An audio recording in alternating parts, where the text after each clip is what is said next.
Selamat pagi anak-anak. Selamat pagi, Bu.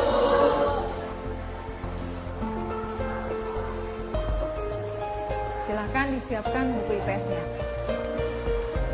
Sudah siap semuanya? Siap, Bu. Baik, anak-anak. Hari ini kita akan belajar kebutuhan manusia dan kelangkaan sumber daya alam.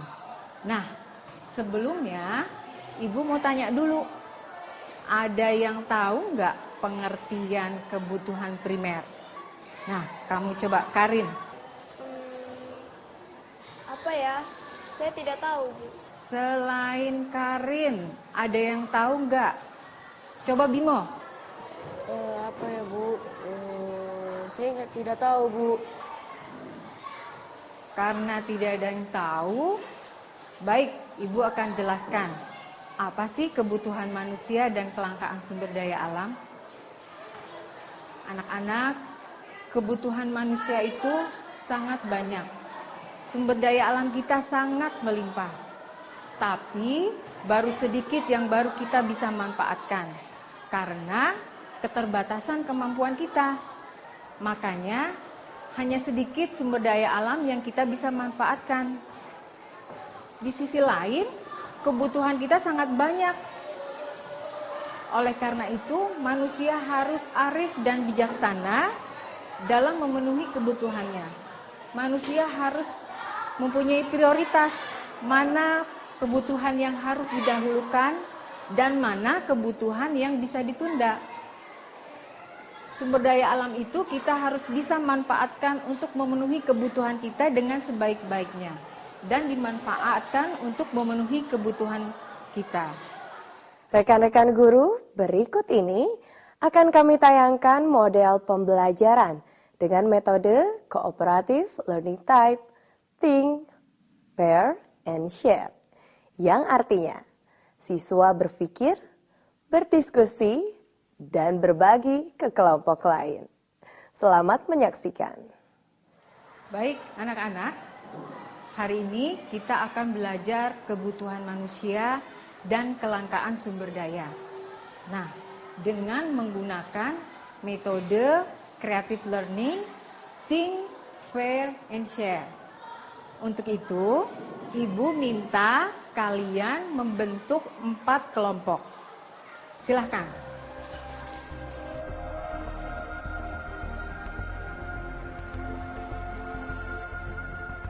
Baik, sudah siap semuanya? Nah, Ibu akan membuat soal latihan, 4 soal, masing-masing setiap kelompok dapat 1 soal. Kelompok 1 akan menjawab pertanyaan nomor 1, kelompok 2 pertanyaan nomor 2, kelompok 3, 4, dan seterusnya.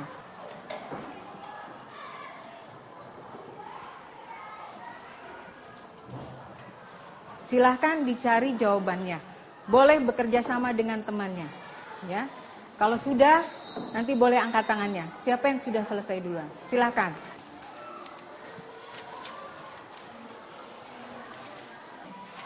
Diskusi nanti siapa yang duluan dapat jawabannya. Kelompok 2, sudah? Silahkan dicari jawabannya ya. Oke, baik.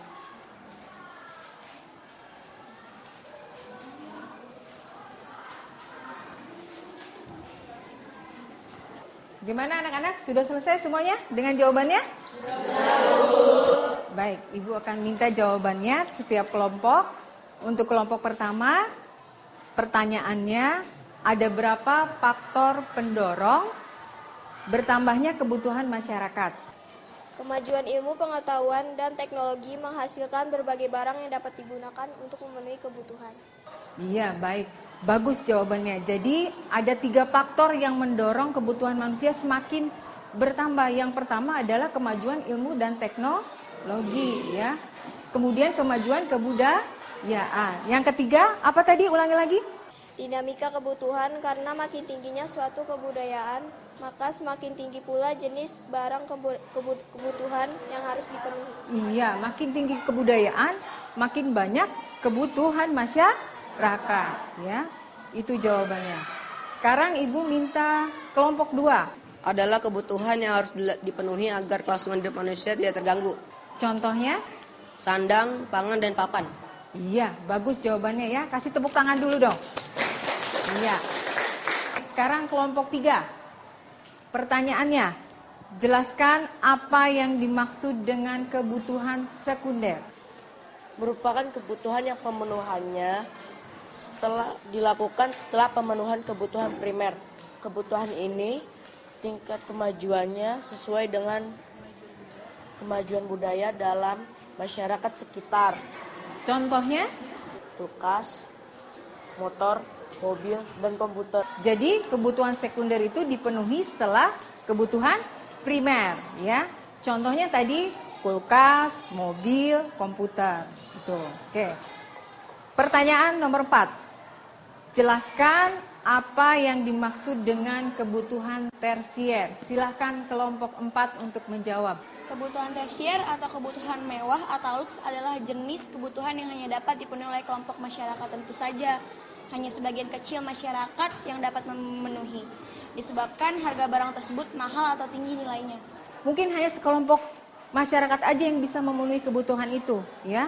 Contohnya tadi mobil mewah, rumah mewah, perhiasan mewah, ya. Nah, itulah yang dimaksud dengan kebutuhan manusia. Hari ini kita bahas kebutuhan manusia. Mudah-mudahan nanti kita bisa ketemu lagi dengan tema yang sama.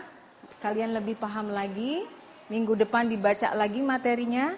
Ya, silakan. Untuk itu Ibu mau tanya dulu bagaimana nih belajar IPS kali ini dengan metode Think, Pair, and Share.